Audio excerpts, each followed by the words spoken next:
کہ سرکار علیہ السلام نے فرمایا لا تدخلون الجنت، تم جنت داخل نہیں ہو سکتے حتی تؤمنوا، یہاں تک کہ تم ایمان لے آؤ، ولا تؤمنوا، اور تم ایمان والے نہیں ہو سکتے حتی یحابوا، یہاں تک کہ تم آپس میں محبت کرنے لگے۔ اب دیکھیے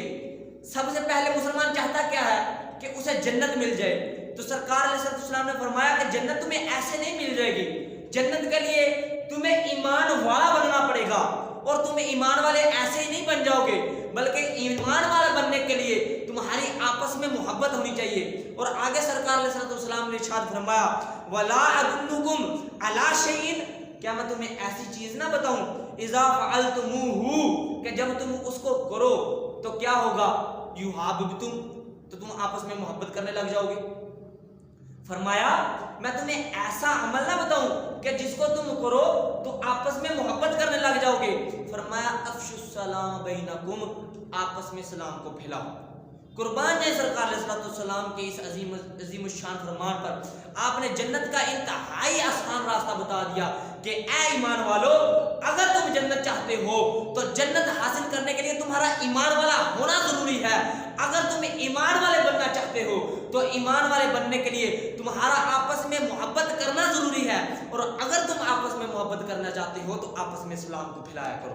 اگر تم آپس میں سلام پھیلاتے رہو گے تو تم میں محبت بڑھتی رہے گی، اور جب تم میں محبت بڑھ جائے گی تمہارا ایمان کامل ہوتا جائے گا، اور جب تمہارا ایمان کامل ہوتا جائے گا تو تم جنتی بن جاؤ گے، اور جب جنتی بن گئے تو جنت میں خود رب ذوالجلال کا دیدار بھی کر سکتے ہو، اللہ تعالیٰ کی سب سے بڑی نعمت کو حاصل کر سکتے ہو۔ احباب ذوالفقار، ہمارے کچھ حضرات تو ایسے ہیں کہ جن کو صحیح سے سلام بھی نہیں کرنا آتا۔ کوئی کہتا ہے السلام علیکم،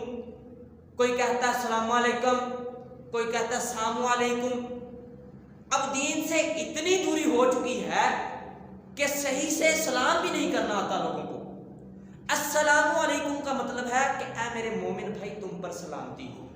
لیکن کچھ لوگ جو واقف نہیں ہوتے ان چیزوں سے، کچھ کہتے ہیں السلام علیکم کہ اے بھائی تجھ پر لعنت ہو،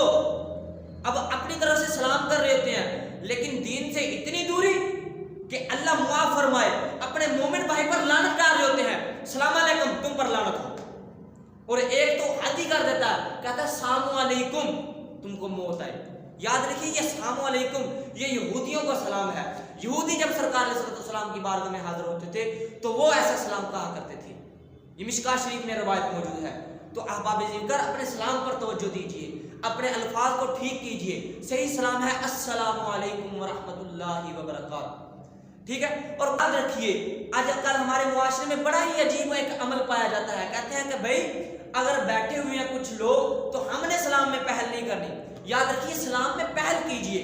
اگر آپس میں محبتیں چاہتے ہیں تو بڑھ چڑھ کر سلام کیجیے۔ سرکار علیہ السلام کا فرمان ہے افشوا السلام بینکم، آپس میں سلام کرتے رہو تو بڑھ چڑھ کر سلام کیجیے۔ لیکن کچھ لوگ کہتے ہیں کہ بھئی بڑوں نے سلام نہیں کرنا، اگر بڑوں نے سلام کر دیا تو ان کی عزت میں کمی آ جائے گی، سلام کرے گا تو صرف چھوٹا ہی آدمی کرے گا، یا پھر ادنا نے ہی اعلیٰ کو سلام کرنا ہے، اگر اعلیٰ آدمی نے ادنا کو سلام کر دیا تو پتہ نہیں کیا ہو جائے گا۔ یہ سب لا یعنی باتیں ہیں، کوئی ان کا دین سے تعلق نہیں ہے، دور دور تک ان لوگوں کا دین سے تعلق نہیں ہوتا، اور ایسے ہی باتیں بنائی ہوتی ہیں کہ پتہ نہیں کیا ہو جائے گا اگر اعلیٰ آدمی نے ادنا کو سلام کر دیا تو اس کی عزت میں کمی آ جائے گی۔ نہ یاد رکھیے میرے سرکار سے بڑھ کر کائنات میں کوئی شخص اعلیٰ نہیں ہے۔ حضرت انس فرماتے ہیں ان رسول اللہ صلی اللہ علیہ وسلم مر علی الغلمان، سرکار علیہ السلام بچوں پر گزرے، فسلم علیہم، تو سرکار علیہ السلام نے ان پر سلام کیا۔ دیکھیے سرکار علیہ السلام بچوں کو سلام کر رہے ہیں، سرکار علیہ السلام ہمیں سبق سکھا رہے ہیں کہ اگر بڑا جا کر چھوٹوں کو سلام کر دے گا تو اس کی عزت میں کمی نہیں آ جائے گی، بلکہ کرنا کیا ہے افشوا السلام بینکم، بس آپس میں سلام پھیلانا ہے۔ اگر تم آپس میں سلام پھیلاتے رہو گے تو تمہاری آپس میں محبتیں بڑھتی رہیں گی، اور جب تمہاری محبتیں بڑھتی رہیں گی تو تمہارا ایمان کامل ہوتا رہے گا، اور جب تمہارا ایمان کامل ہو جائے گا تو تم جنتی بن جاؤ گے، اور جب تم جنتی بن گئے تو جنت میں جا کر رب ذوالجلال کا دیدار کرو گے۔ دعا ہے